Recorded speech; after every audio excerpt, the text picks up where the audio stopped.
teeth.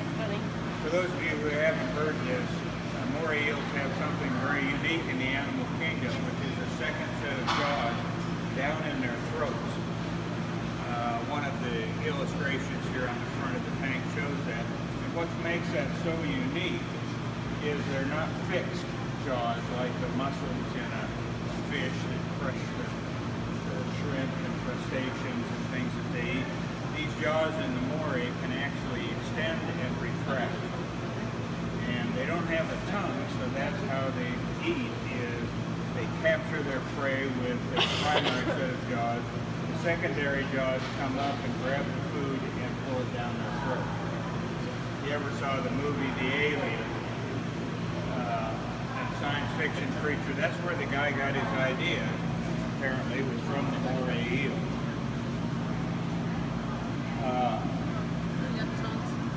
Angeli is going to do the feeding. Angeli is our Aquarius here this weekend, and she's going to do the feeding and answer any questions that you may have.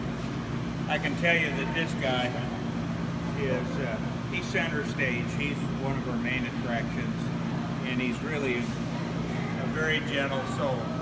In the wild, I've had them actually, when I've been scuba diving, I've had one just like Marley come out and swim with us for about 5 minutes, my wife and I. And he was just hanging out, just apparently, you know, curious and wanted a little company as he swam around. But as I said, you've got to be careful when you're feeding them because their eyesight is so poor, and that is characteristic of all moray eels. Okay, Angeli, you're up. This is what he gets to eat, which looks like a plate of sushi. This is Alaska wild cod, mahi-mahi, Alaska red salmon, sockeye, shrimp, and that's also mahi-mahi. So he's got a couple of pieces of mahi-mahi here. We feed him every 3 days, every morning. This is atypical today, but every morning, every third day, he gets to eat. One of the worst things you can do to a moray eel is overfeed them. And you'll see that in large aquariums where they have moray eels mixed in with some of the other fish. They overfeed the moray, and they'll have a little bitty head and a great big body. And the reason they overfeed them is because they don't want them eating their neighbors in the tank. So if they're not hungry, they probably won't attack their neighbors. This guy has no neighbors, so we try to keep his figure in accordance with what our veterinarian tells us. He has his own vet who comes in periodically and checks all of the animals in here, but pays particular attention to Marley.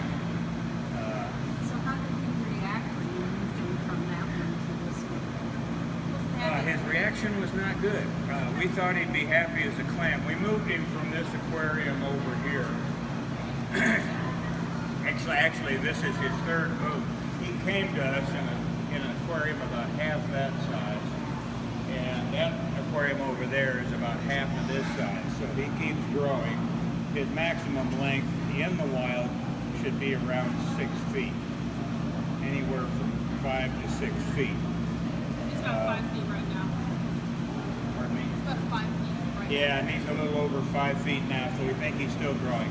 He's in his, we don't know for sure, but in his early 20s, 22, 23, something like that, years of age now. And with good luck, we have good luck and he has good luck. We keep the water clean, take good care of him. He may live to be 40 or 50 years of age. One of his species was documented to have lived 60 years. So they have a long lifespan. So he didn't do it?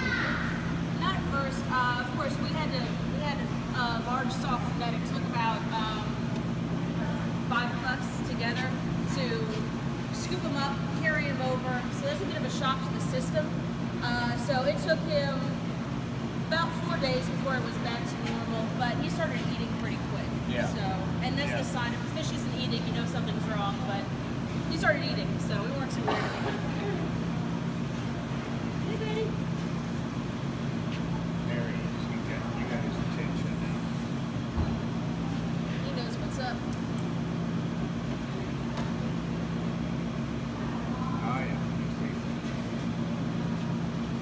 You won't see that second set of jaws come up because it extends only to about where his eyeballs are.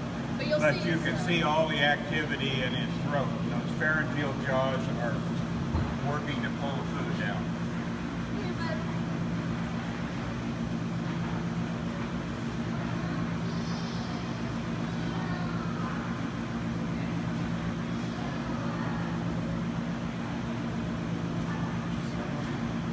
If it falls down, we can pick it up and eat it. We gotta fish it out and we gotta get it back to him.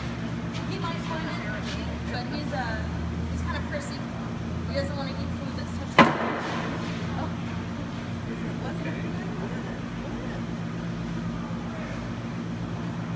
If we take too long, he'll start splashing us.